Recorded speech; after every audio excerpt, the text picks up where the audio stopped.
What's your opinion on going to tanning salons in the winter to boost vitamin D? I have actually been thinking about this very question. Have you? Yeah, I totally have, which is that given the role vitamin D seems to play in terms of preserving health, or maybe the way to say it is that vitamin D deficiency plays in making one vulnerable to communicable diseases in the winter, that there is an argument for I don't know if it's tanning beds or rooms or whatever that would create vitamin D and make people healthier. But it's a pretty good reason to do that. So, yeah, I don't know. I've never looked into tanning beds. I don't know the sort of UVA, UVB, UVC ratios and right. What. So what? But you and I, of course, land in the same place then, which is.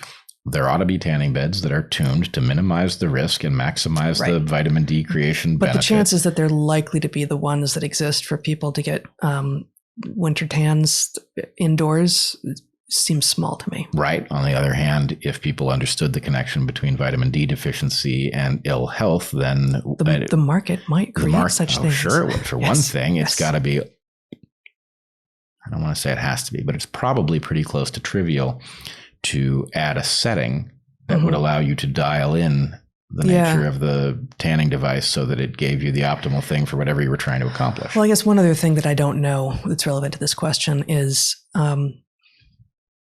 whether or not the vitamin D that would be generated from being exposed to artificial sun, how comparable are these three things? The vitamin D generated by exposure to the actual sun, the vitamin D generated by exposure to an artificial sun, and the vitamin D encountered by taking a supplement. Yep. And it's those last two categories that, that are maybe what you would be constrained to in the winter. And in general, as we write in the book, and as you know of me, I'm not a fan of supplements. I would rather get my stuff from my food and my activities and engaging as humans have typically engaged with the world. But vitamin D seems like a supplement, as far as we can tell, is quite effective. Yep. Quite effective, quite low risk. And so, if that is true, why not just take the supplement? Why not just take the supplement? Well, I think we have an analogous question with respect to something like coffee.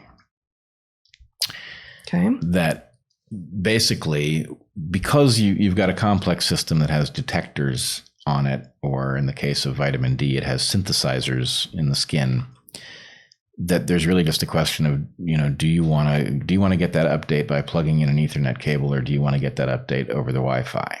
And the coffee can wake you up in the morning, and you take it in through your gut. And the same thing would happen if you stared into cool spectrum light as soon as you got up, right? Is there a reason to prefer one of these? I'm sure there's a spectrum of reasons, but it's not obvious to me that the priority should go to the through the gut route rather than the over the air route. Well, and this is, I think, then, I think you're agreeing with me in this particular case then, that to my surprise, I find evidence that vitamin D supplementation is actually effective and not particularly costly and super easy compared to, I'm going to have to go spend an hour a week or whatever it might be in a tanning bed. Why wouldn't you, if there is similar efficacy, if, as it seems, vitamin D supplementation is actually effective and taking it in the way that our ancestors have, generating vitamin D the way that our ancestors have generated it, doesn't have as many different effects as many other things do, then I would always prefer to be generating my vitamin D out in the sun. Yep. But then if I'm restricted from that because of the season, and it's a tanning bed that's been tuned just right, which may or may not exist in the world yet, versus a pill. Right. In this case, I'd prefer the pill, actually. Yeah, I agree. On the other hand, you could imagine, a tanning bed that was tuned so it did little harm.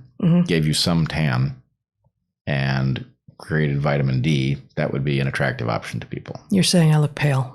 I'm not saying anything like that, darling. I'm just saying it's not obvious to me that the pill is the one to bet on for being to having the fewest arbitrary consequences. But I'd be interested to know. I mean, conservatively, it would be the opposite. The assumption would be the opposite, I would think.